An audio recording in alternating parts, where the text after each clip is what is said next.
अल्हम्दुलिल्लाहि हम्दन कसीरन तय्यिबन मुबारकन फ़ीहि कमा युहिब्बु रब्बुना व यरज़ा। या रब्बि लकल हम्दु कमा यंबग़ी लिजलालि वजहिका व अज़ीमि सुल्तानिक। अशहदु अल्ला इलाहा इल्लल्लाहु वहदहु ला शरीका लहु इलाहन वाहिदन अहदन समदन लम यत्तखिज़ साहिबतन वला वलदन वलम यकुल लहु कुफुवन अहद। अल्लाहुम्मा सल्लि अला मुहम्मदिन कुल्लमा ज़करहु ज़ाकिरून व सल्लि अला मुहम्मदिन कुल्लमा गफ़ला अन ज़िक्रिहिल गाफ़िलून। रब्बि यस्सिर वला तुअस्सिर व तम्मिम बिल खैर।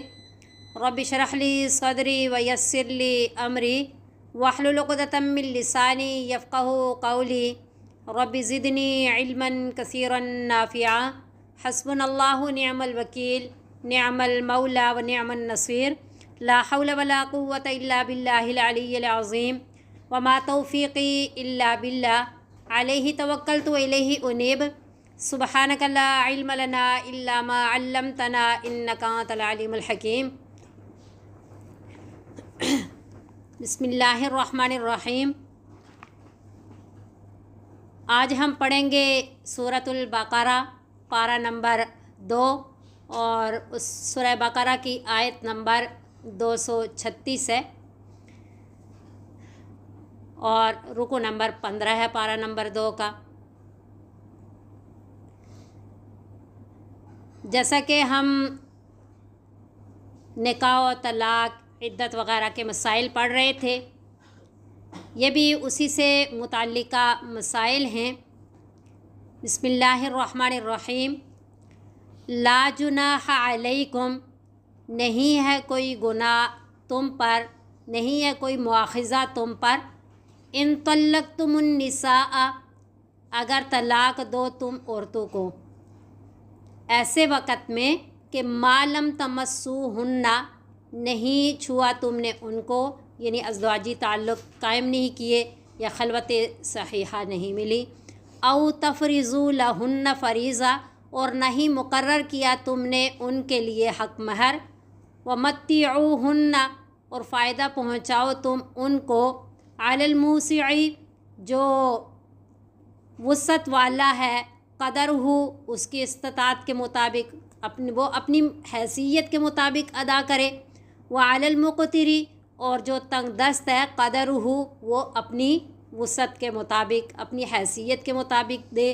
मताअम बिल मारूफ़, फ़ायदा पहुँचाना है, ये मता है बिल मारूफ़, दस्तूर के मुताबिक, शरई उसूलों के कायदे के मुताबिक। हक़्क़न, ये लाज़मी हक़ है, अलल मुहसिनीन, नेकी करने वालों पर। इसको समझते हैं पहले। ये ला जुनाह अलैकुम, यानी कोई गुनाह नहीं है। इसका ये मतलब नहीं है कि तुम तलाक़ दो तो तुम्हें कोई गुनाह नहीं है। मतलब ये है कि एक तो इसमें ये चीज़ बयान की गई कि महर नहीं है, महर का मुआख़िज़ा नहीं है, जो सूरतें यहाँ बयान की गई। और इसमें इस आयत के अंदर कुल जो है 4 किस्में हैं जो मुतल्लिक़ा औरतें होती हैं उनकी, तो 2 इस आयत के अंदर बयान की गई हैं। वो 4 कौन सी हैं? पहली वो है जो इस आयत के अंदर जिसका तज़किरा किया गया कि ना ही उसके अज़वाजी ताल्लुक़ कायम हुए, खलवत सहीहा मुयस्सर, यानी अज़वाजी ताल्लुक़ कायम कर लेने से हट के अगर खलवत सहीहा मुयस्सर हो गई तब भी ये वाली सूरत नहीं पाई जाएगी। ना खलवत सहीहा मुयस्सर हुई, यानी खलवत सहीहा ऐसी जगह को कहते हैं कि जिसमें अज़वाजी ताल्लुक़ कायम किए जा सकते हैं लेकिन किए नहीं हैं, खलवत सहीहा उसे कहते हैं। तो ना ही खलवत सहीहा मुयस्सर हुई, अज़वाजी ताल्लुक़ कायम भी नहीं हुए उस औरत से, और ना ही उसका हक़ महर मुकर्रर हुआ है। तो ऐसी सूरत में क्या है कि उसका हक़ महर नहीं होगा। उसके लिए क्या होगा? फ़ायदा पहुँचाना है। और वो फ़ायदा पहुँचाना कितना है?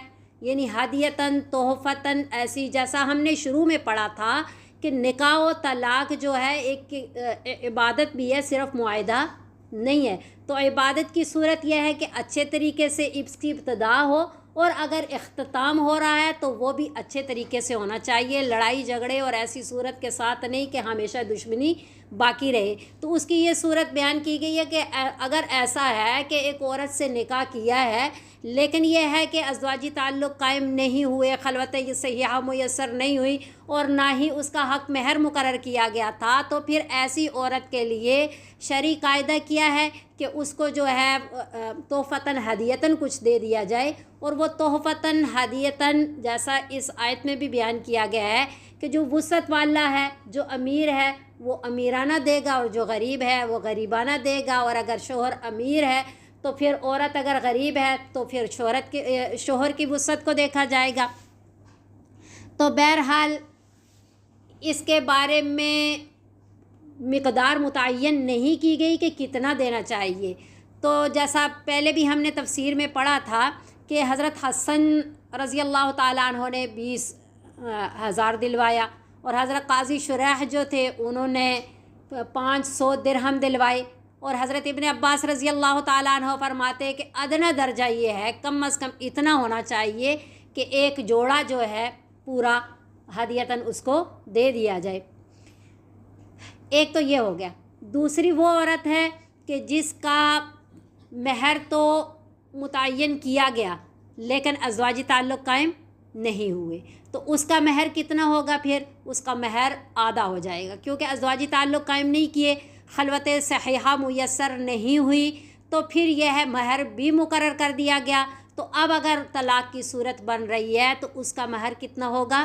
آدھا ہوگا۔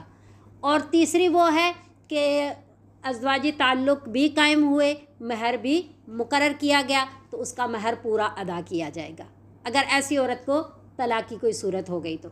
چوتھی وہ ہیں کہ ازدواجی تعلق قائم ہوئے لیکن مہر مقرر نہیں کیا گیا تھا۔ مہر کی شرط لازمی نہیں، اگر شرط لازمی ہے، یہ سمجھیے گا کہ اگر کسی نے نہیں رکھا، جیسے ابھی ہم یہ چوتھی صورت پڑھ رہے ہیں کہ ازدواجی تعلق قائم تو کیے لیکن مہر مقرر نہیں کیا تھا، تو وہ خود بخود مقرر ہو جاتا ہے۔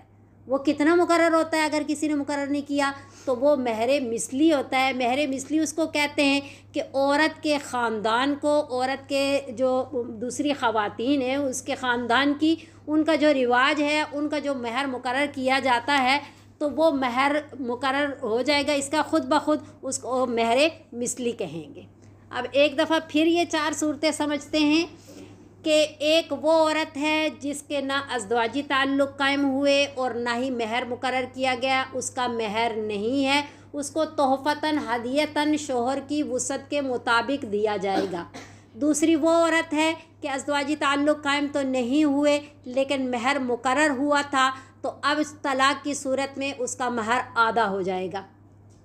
اب ایک وہ عورت ہے کہ ازدواجی تعلق بھی قائم ہوئے اور مہر بھی مقرر کیا گیا، تو پھر اب اگر طلاق کی کوئی صورت بنی تو اس کو پورا مہر ملے گا۔ ایک وہ عورت ہے چوتھی کہ ازدواجی تعلق قائم ہوئے لیکن نکاح کے وقت اس کا مہر مقرر نہیں کیا گیا، تو وہ خود بخود مقرر ہو جاتا ہے، وہ مہر مثلی ہوتا ہے۔ جو عورت کے خاندان کی جو دوسری خواتین ہیں، رواج کے طور پہ اتنا جتنا مہر ان کا مقرر کیا گیا، اس کا بھی اتنا مہر دیا جائے گا۔ یہ 4 عورتوں کی اقسام ہیں۔ اب ان میں سے خلوت صحیحہ میسر آئی لیکن تعلق قائم نہیں ہوا، یہ والی نہیں مینشن کی نا آپ نے؟ نہیں، خلوت صحیحہ میسر ہو گئی یا ازدواجی تعلق قائم ہو گئے، ان دونوں کی ایک ہی صورت بن گئی۔ یہ 5ویں صورت ہے نا، یہ مینشن نہیں ہوئی لیکن بعض اوقات یہ پیش آتی ہے۔ خلوت صحیحہ میسر ہو گئی نا، وہ بھی قائم مقام ازدواجی تعلق کے یہ ہوتی ہے، وہ بالکل جیسا کہ ازدواجی تعلق قائم کر لیے یا خلوت صحیحہ میسر ہو گئی، یہ دونوں ایک ہی صورت ہے۔ خلوت صحیحہ میسر ہو گئی تب بھی وہی بات ہے جو ازدواجی تعلق کی بات ہے، ٹھیک ہے۔ یہ بات جو کہ ریکارڈنگ ہو رہی ہے، چلے اینڈ پہ سوالات کا سلسلہ ہوگا انشاءاللہ۔ تو یہ 4 صورتیں، اب اس میں سمجھیے گا کہ یہ باقی 3 جو صورتیں ہیں جن کو مہر آدھا دیا جاتا ہے یا مہر پورا دیا جاتا ہے یا مہر مثلی دیا جاتا ہے، ان کے لیے بھی وہ متاع ہے، یعنی تحفتاً ہدیتاً کچھ دینا، ان کو بھی دیا جا سکتا ہے، لیکن اس کا حکم کیا ہے؟ وہ مستحب ہے۔ لیکن وہ عورت جس کے لیے مہر نہیں ہے، اس کو یہ دینا متاع یعنی تحفتاً ہدیتاً کچھ دے دینا یہ واجب ہے، اس عورت کے لیے واجب ہے۔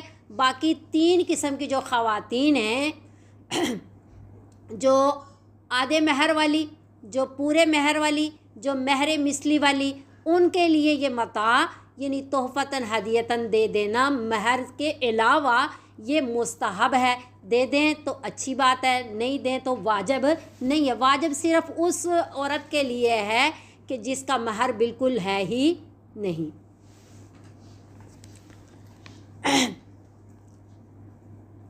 وَإِن طَلَّقْتُمُوهُنَّ مِن قَبْلِ أَن تَمَسُّوهُنَّ، ایک صورت تو ہم نے یہ پڑھی ہے نا کہ نہ ہی ازدواجی تعلق قائم ہوئے اور نہ ہی مہر مقرر ہوا۔ اب جو دوسری آیت ہم پڑھنے لگے اس میں اس عورت کا ذکر کیا گیا ہے کہ جس کے ازدواجی تعلق قائم تو نہیں ہوئے لیکن مہر مقرر ہوا ہے۔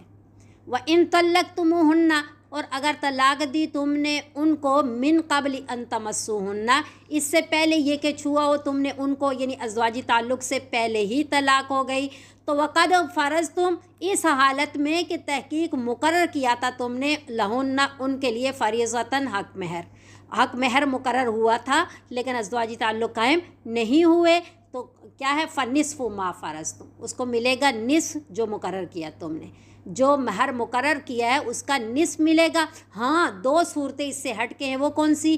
الا ان یعفونا، یہ کہ مگر یہ کہ معاف کر دے وہ عورت، کہ وہ نصف والا مہر بھی نہ لے، او یعفو والذی بیدہ، یا معاف کر دے وہ آدمی بیدہ عقدۃ النکاح، جس کے ہاتھ میں نکاح کی گرہ ہے، یعنی شوہر معاف کر دے یا عورت معاف کر دے، یعنی نصف ملے گا نا اس عورت کو، تو عورت کا معاف کر دینا یہ ہے کہ وہ نصف بھی نہ لے، اور شوہر کا کیا ہے کہ وہ نصف کی بجائے پورا دے دے۔ اور یہاں معاف کر دینے کا کیا معنی ہے شوہر کا؟ کہ پہلے ایسا ہوتا تھا کہ مہر مؤجل نہیں ہوتا تھا، مہر معجل ہی ہوتا تھا کہ اسی وقت اس کی ادائیگی ہو جاتی تھی، پورے مہر کی ادائیگی ہو جاتی تھی۔ اب ایک مرد نے مثلا شادی کی، نکاح کیا کسی عورت سے، اب اس نے پورا مہر مقرر کیا، فرض کریں مہر مقرر کیا نا، مہر مقرر کر دیا لیکن ازدواجی تعلق قائم نہیں ہوئے، جو ہی اس نے مہر مقرر کیا سارے کی ساری ادائیگی کر دی نا، اب ازدواجی تعلق بھی قائم نہیں ہوئے، اب اس مرد نے پورے مہر کی ادائیگی کر دی تھی، اب ازدواجی تعلق نہ قائم ہونے کی صورت میں آدھا مہر ہوتا ہے، تو اب اس نے تو پورا دے دیا تھا، اب معاف کر دینا کیا ہے؟ مطلب یہ وہ آدھا والا واپس نہ لے بلکہ پورا ادھر ہی رہنے دے، تو یہ معاف کر دینا ہے۔ تو عورت کا معاف کر دینا کہ وہ نصف بھی نہ لے، شوہر کا معاف کر دینا کہ وہ پورے کا پورا دے دے، جو ادھر دیا ہوا ہے وہ واپس نہ لے۔ وَأَن تَعْفُوا أَقْرَبُ لِلتَّقْوَىٰ، اللہ فرما رہے ہیں کہ اور یہ کہ معاف کر دو اگر تم تو اقرب للتقویٰ، یہ زیادہ قریب ہے تقویٰ کے، کہ مثلا بیوی جو ہے وہ وسعت والی ہے، اب وہ آدھا مہر نہ لے تو بھی اس کو کوئی فرق نہیں پڑتا، اور مرد جو ہے وہ غریب ہے تو اب اسے چاہیے کہ وہ معاف کر دے، یا اسی طرح شوہر وسعت والا ہے وہ پورا مہر واپس نہ لے تو اس کو کوئی فرق نہیں پڑتا، تو اسے چاہیے کہ وہ واپس نہ لے، پورا اسی کے ساتھ، یعنی ایک دوسرے کا خیال کرتے ہوئے ہی جدائی ہو، جیسا کہ ہم نے پڑھا ہے کہ اختتام بھی ہو تو ایک شرعی اصول و ضابطوں کے مطابق، تاکہ دشمنی ہمیشہ باقی نہ رہے، تو یہ معاف کر دینا تقویٰ کے قریب ہے، کہ معاف کر دینا ظاہری بات ہے ثواب ہے، تو ثواب کا کام جو ہے وہ تقویٰ ہے، اور شریعت کا مقصود بھی یہی ہے کہ ایسا کام کیا جائے کہ دشمنی باقی نہ رہے۔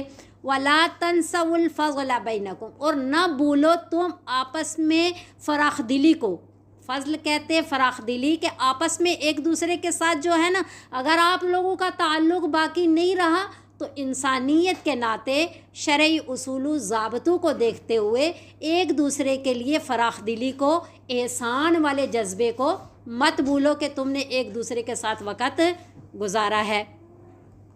ان اللہ بما تعملون بصیر، بے شک اللہ تعالیٰ جو کچھ بھی تم عمل کرتے ہو دیکھ رہے ہیں، کہ تمہارا احسان والا جذبہ ہے یا نہیں ہے، تمہاری نیتیں کیسی ہیں، یہ سب اللہ تعالیٰ کو معلوم ہے۔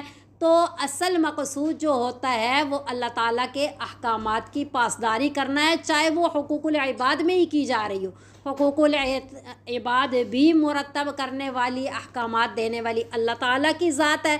तो असल चीज़ जो है वो क्या है, अल्लाह रब्बुल इज़्ज़त की इताअत शारी वाली ज़िंदगी गुजारना। और इंसानियत के लिए जो हुर्मतुल मुमिनी अरजहु मिन हुर्मतिल काबा, एक मोमन की हुर्मत काबे की हुर्मत से भी बढ़ के है। तो जैसा आपका आपस में मामलात अगर इकट्ठे नहीं चल रहे, जुदाई हो रही है, तो तब भी इंसानियत का एहतराम करते हुए, अल्लाह ताला के अहकामात की पासदारी करते हुए तरीक़ा कार ऐसा रखा जाए कि वो दुश्मनियाँ बाकी नहीं रहें। खौफ खुदा दिल में होना चाहिए और अपने असल मकसद की तरफ और आखरत की तरफ नज़र होनी चाहिए। अब अंदाज़ा लगाइए कि अहकामात निकाह व तलाक़ के चल रहे हैं, दरमियान में अल्लाह रब्बुल इज़्ज़त नमाज का तज़किरा फरमा रहे हैं। बिल्कुल ये भी इसी वजह से है कि हाफ़िज़ू अलस्सलावाति वस्सलातिल वुस्ता, हिफाजत करो सारी नमाज़ों की, और बिलखुसूस वस्सलातिल वुस्ता, दरमियानी नमाज की हिफाजत करो। हिफाजत का मतलब यही है कि उसको खुशू व खुज़ू वाली नमाज, अपने वक़्त पे नमाज, तादील अरकान का ख़्याल करते हुए नमाज की पाबंदी करें। ये नमाज के बारे में बहुत छोटी सी मैं ही बात करूँगी, थोड़ा सा ही वक़्त लेते हुए, कि देखें सूरह बकरा शुरू हो रही है ना, तो उसी वक़्त हमें कहा जा रहा है कि नमाज मुत्तकीन लोग कौन से होते हैं, जो नमाज को कायम करते हैं। नमाज को पढ़ना और चीज़ है और नमाज को कायम करना जो है ना वो और चीज़ है। अब 21वें पारे में अल्लाह फरमा रहे इन्न सलात तन्हा अनिल फहशाई वल मुनकर, बेशक नमाज इंसान को बेहयाई और बुराई से रोकती है। तो अब देखें, नमाज को कायम करने का कहा जा रहा है और साथ उस आयत में कहा जा रहा है कि ये बेहयाई और बुराई से रोकती है। अब चुगली, गीबत, हसद, बुग़्ज़, ये रूहानी जो बीमारियां हैं, ये जो कुछ भी है, ये सब का सब क्या है, इन्न सलात तन्हा अनिल फहशाई वल मुनकर। मुनकर में आती है ना ये सारी बातें, ये कुछ बेहयाई में आती हैं, कुछ मुनकर में, फहशा में आती हैं, कुछ मुनकर में आती हैं।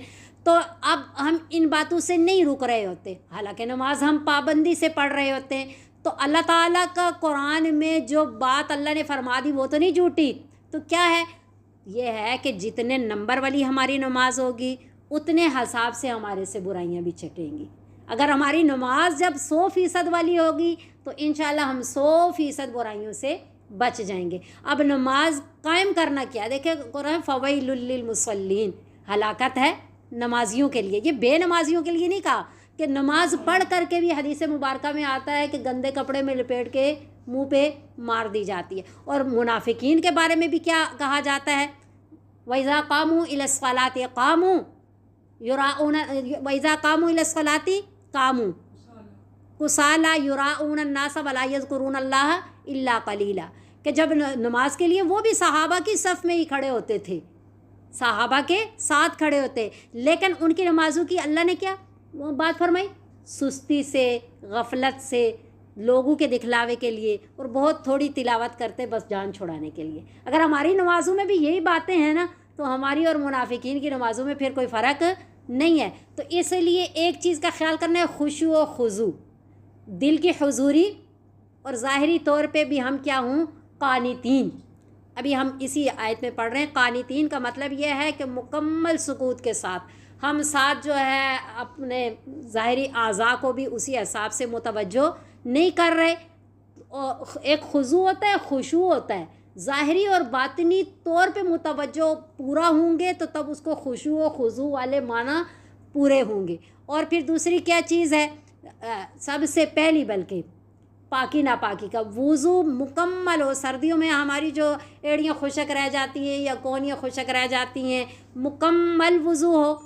और फिर जो है तादील अरकान का ख़्याल करना कि बाज़ दफ़ा हम रुकू के लिए झुकते हैं, सही तौर पे खड़े नहीं होते तो हम सजदे में चले जाते हैं। जब तक हड्डियाँ अपने पूरे उस कैफियत में ना आ जाएं जैसे खड़े होने में होती हैं, तो तब तक हम गोया के खड़े हुए ही नहीं। इसी तरह एक सजदे के बाद सही तरह बैठ करके दूसरे सजदे में जाना चाहिए। तो एक हो गया कामिल वुज़ू, एक हो गया खुशू व खुजू, ज़ाहिरी और बातनी हुजूरी, और एक हो गया तादील अरकान कि रुकू और सुजूद जो है वो अच्छे तरीके से हूँ। और बाज़ दफ़ा ऐसा होता है एक बाल भी, और ये जो बाजू का ये गिट्टा है, ये टखना है, अगर इतनी देर खुले रह गए कि 3 बार सुबहान रब्बियल आला या सुबहान रब्बियल अज़ीम कहा जा सकता है, तो फिर क्या हो जाएगी, नमाज फासिद हो जाएगी। फासिद का मतलब मकरू वाली नहीं कि बस पढ़ ली फिर भी हो जाएगी, नंबर कम मिलेंगे, बल्कि मुकम्मल टूट जाएगी। फासिद का ये मतलब होता है। इसलिए इसबागुल वज़ू का मतलब है कामिल वज़ू, और तादील अरकान और खुशू व खुज़ू, इन सारी चीज़ों का ख्याल रखना नमाज में ज़रूरी है।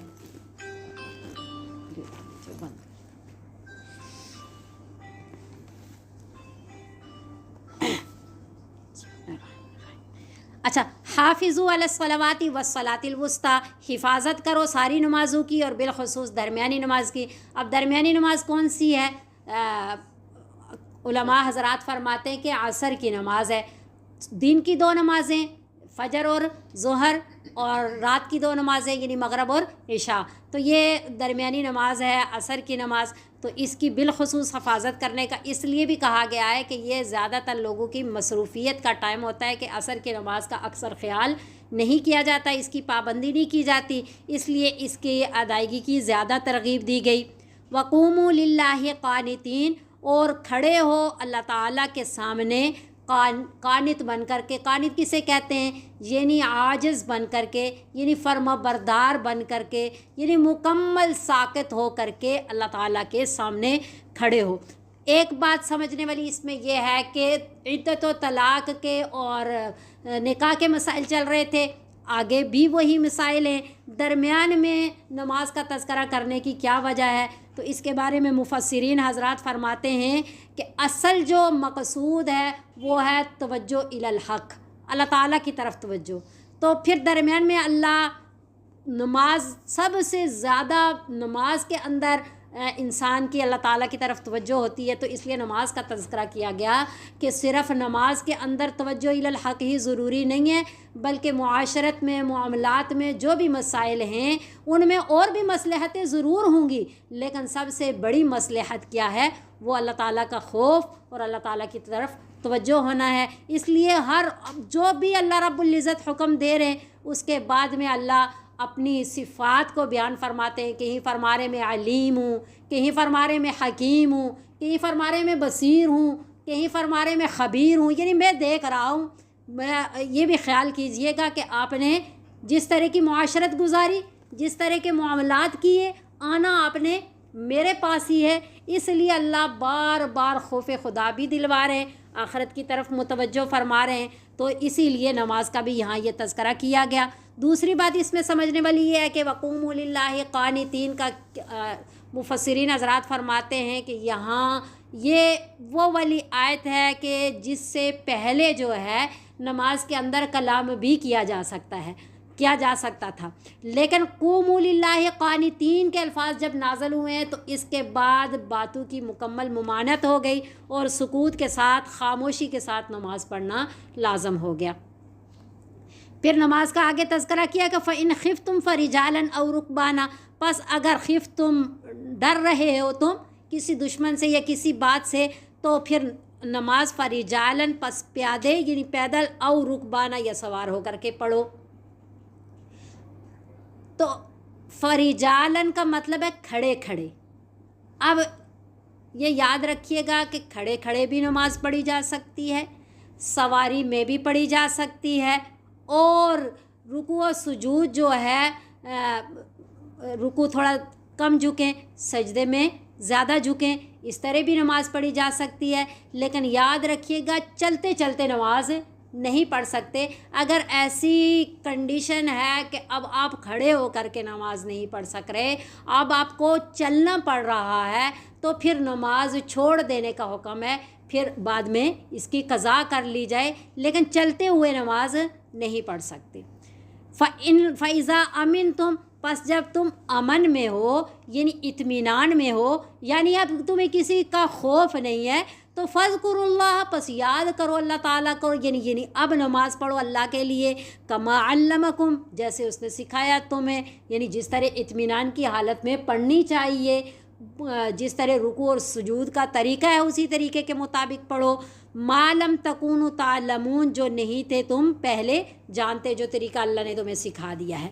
बहरहाल ये बीच में नमाज की बात थी, आगे फिर वही बात है, वल्लज़ीन युतवफ़्फ़ौन मिनकुम, और वो लोग जो वफ़ात पा जाते हैं तुम में से, व यज़रून अज़वाजन, और छोड़ जाते हैं अपनी बीवियों को, तो वसीयत लिअज़वाजिहिम, वो वसीयत करके जाएं अपनी बीवियों के लिए, मताअन, फ़ायदा पहुँचाने की, इलल हौल, 1 साल तक। ये मता क्या है? नान नफ़का, ख़र्चा सारा, गैर इखराज, और सुकूनत जो घर की रिहाइश है, गैर इखराज, बग़ैर निकालने के, कि उन्हें कोई निकाले नहीं। पर फ़इन खरजना, हाँ ये उनका अपना हक़ है, अगर इद्दत पूरी करके, चाहे वो इद्दत 4 माह 10 दिन गुजर गए, या हमल था तो वज़े हमल हो चुका है, तो वज़े हमल के ज़रिए भी इद्दत पूरी होती है, और 4 महीने 10 दिन पूरे करके भी इद्दत पूरी होती है।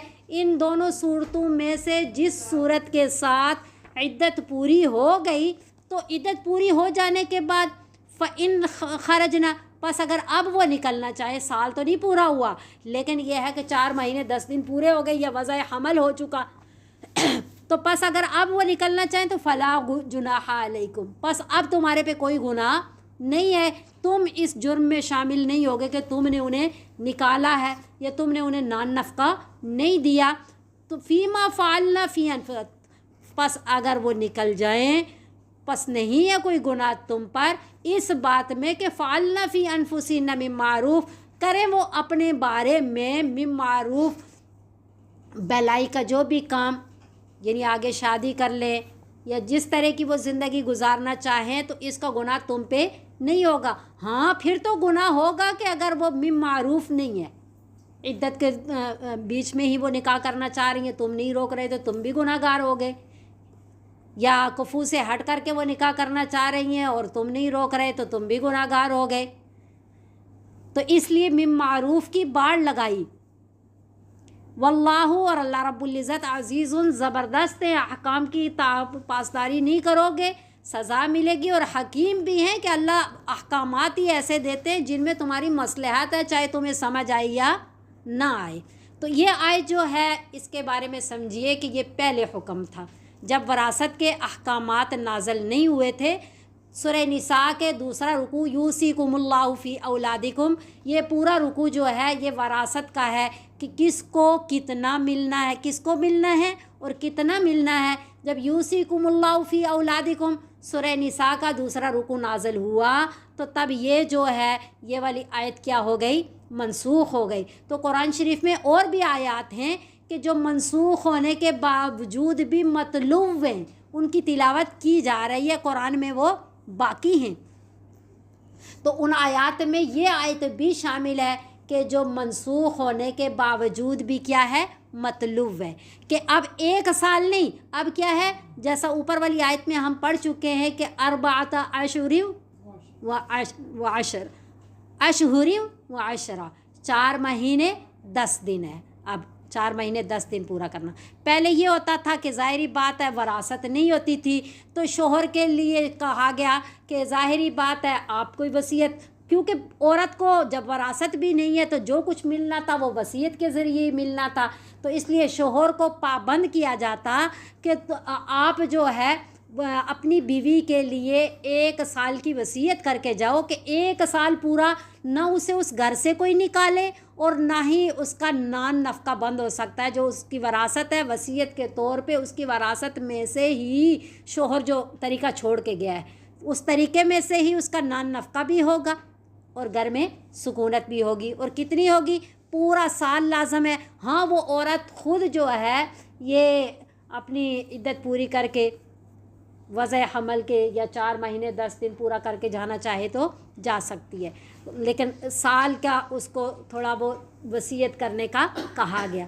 लेकिन जब यूसीकुमुल्लाह आयत नाज़िल हुई, वरासत मुकर्रर हो गई, तो तब क्या हो गया, ये आयत मनसूख हो गई, अब पूरा साल नहीं है। अब जो तिहाई मिलता है ना बीवी को कितना मिलता है? बीवी को औलाद की, शोहर फोत हो गया है तो औलाद की मौजूदगी में अगर औलाद मौजूद है तो सुमुन मिलेगा, यानी 8वां हिस्सा मिलेगा, और अगर औलाद नहीं है तो चौथा हिस्सा मिलेगा। मसलन फ़र्ज़ करें शोहर ने कितना छोड़ा, 80 रुपये छोड़े, मिसाल दे रही हूँ, शोहर ने 80 रुपये छोड़े, तो इन 80 रुपये में से अगर औलाद मौजूद है तो 10 रुपये मिलेंगे, और अगर औलाद मौजूद नहीं है तो 20 रुपये मिलेंगे। 8वां हिस्सा किसे कहते हैं कि 8 का पहाड़ा बोलें तो उस पर चला जाए, वो 8वां हिस्सा है।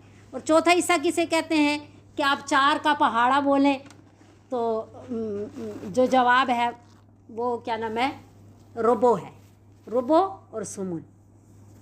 यानी औलाद की मौजूदगी में बीवी को कम मिलेगा ना, और औलाद की गैर मौजूदगी में बीवी को ज़्यादा मिलेगा। औलाद की मौजूदगी में 80 में से 10 रुपये मिल रहे हैं, और औलाद की गैर मौजूदगी में मैयत की औलाद नहीं है तो फिर जो है उसको 20 रुपये मिलेंगे। अल्लाह अकबर। तो अब औरत को यानी बीवी को जो वरासत मिल रही है उस वरासत में से ही अपना नान नफ़का भी होगा और उसके घर में दौरान इद्दत रिहाइश होगी। वलिल मुतल्लकाति मताउन, और तलाक याफ्ता औरतों के लिए मता है, फ़ायदा पहुँचाना है, बिलमारूफ़ दस्तूर के मुताबिक, हक़्क़न ये हक़ है, लाजमी है, अलमुत्तकीन परहेज़गार लोगों पे। परहेज़गार से मुराद मुसलमान लोगों के, कुफ्र और शिरक वालों पे नहीं है, ज़ाहिरी बात है। अहकामात किसके लिए हैं? मुसलमानों के लिए। कज़ालिका, ये जितने भी अहकामात अल्लाह ने निकाह व तलाक़ के, इद्दत हलाले के, ये सब बयान किए हैं, बिल्कुल इसी तरह बयान करते हैं अल्लाह रब्बुल इज़्ज़त लकुम, तुम्हारे लिए, आयाती ही, अपनी निशानियाँ, अपनी आयतें, अपने अहकामात, लअल्लकुम ताक़िलून, ताकि तुम समझो, उनको समझ करके फिर उन पे अमल करो। तो यहाँ तक सारे मसाइल जो है ये थे निकाह व तलाक़ के।